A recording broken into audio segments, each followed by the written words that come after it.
the inside has become total vacuum, so the doorway gets sucked in.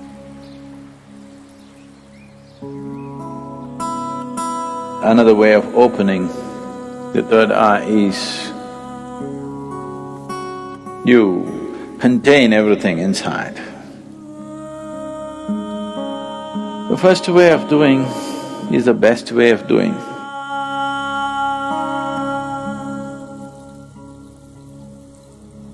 The most significant aspect of Shiva is that he opened his third eye. All the other things, he danced, he meditated, married twice, did so many things, that's not the thing. He opened his third eye. It's only for that we remember him even today. For that, even today, after thousands of years, we still bow down to him. Because there is no substitute for knowing. There is no substitute for knowing means. And there is no way to know unless your perception goes beyond your present levels of perception. Unless your ability to see is enhanced beyond its present limitations, there is no way to know.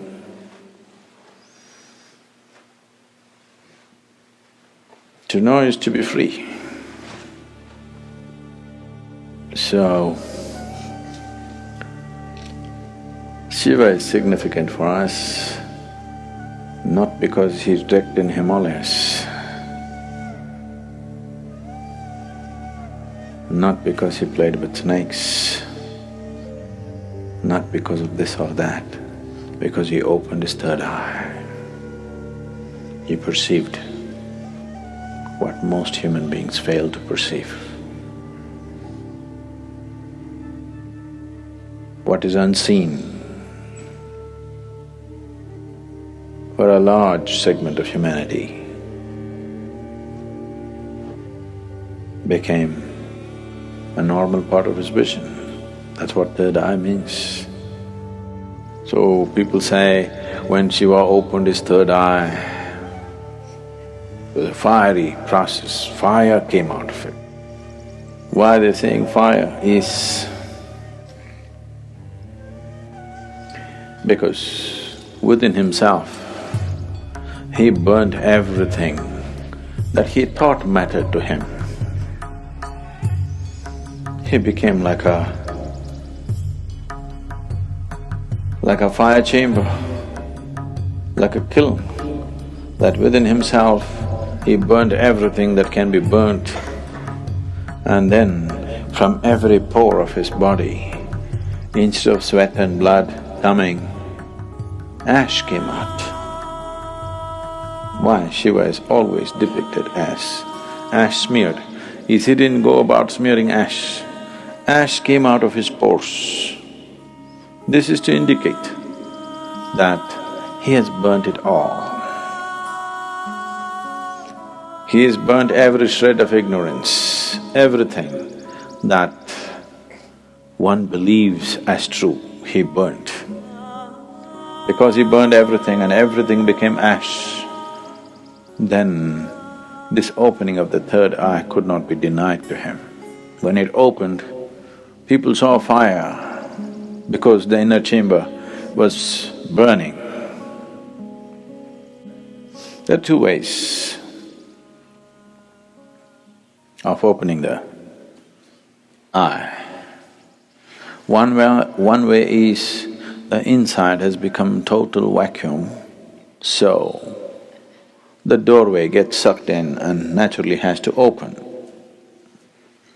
The doorway becomes limp and falls inward because there is nothing. He simply burnt not only his thought, not only his emotion, not just his relationships and possessions, he's just burnt his very being.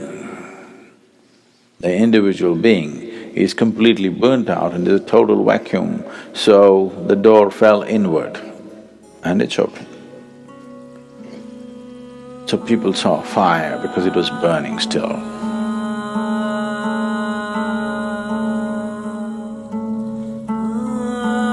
Another way of opening the third eye is you contain everything inside. Everything is contained. You did not find any expression for your thought, any expression for your emotion, any expression for anything. You could not even utter a word. See, if you remain silent for 4 days, on the 5th day, you feel like singing suddenly. If you don't know how to sing, you want to howl like a wolf. Huh? Because you want to let go. You didn't let go anything, so much pressure built up, and this door got knocked open from inside. This is another way to do it. The first way of doing is the best way of doing, because if you open it by building pressure, it opens up today and again tomorrow it may just shut itself. Or before enough pressure builds up and this opens, something else freaks in you and you run away, yes? Because the pressure builds up in such a way, if you have to hold it, you need… because you don't know what's happening, it looks like torture. It looks like 7th degree torture. If you're putting yourself through the whole process, then definitely your mind will ask, what is the point of going through this torture? Because it's a lot of torture. Not letting a single thought find expression, not letting a single emotion find expression, not uttering a single word, not finding expression to a single opinion that arises in your mind, single idea that arises in your mind.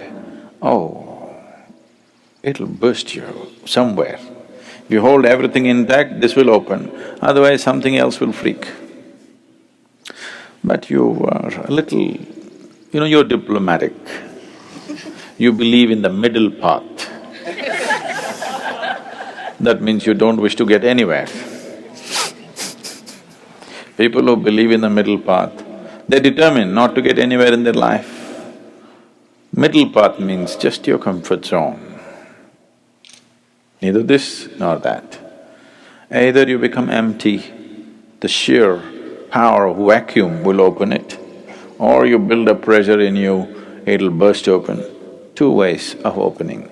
Middle path means you are a professional bullshitter. Really. Full-time bullshitter you are, not professional. Profession means they do it only part-time, right?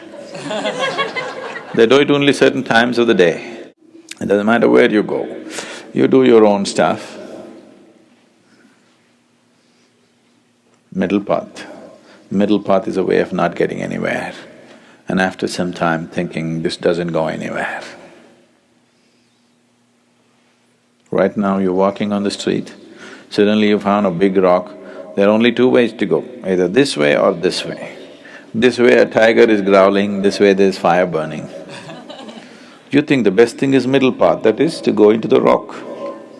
Obviously this is not going to go anywhere. This will give you good exercise for some time. If you try to go into the rock, it's a good exercise, really, it'll build a lot of good muscle if you take the middle path. It's just that you don't go anywhere.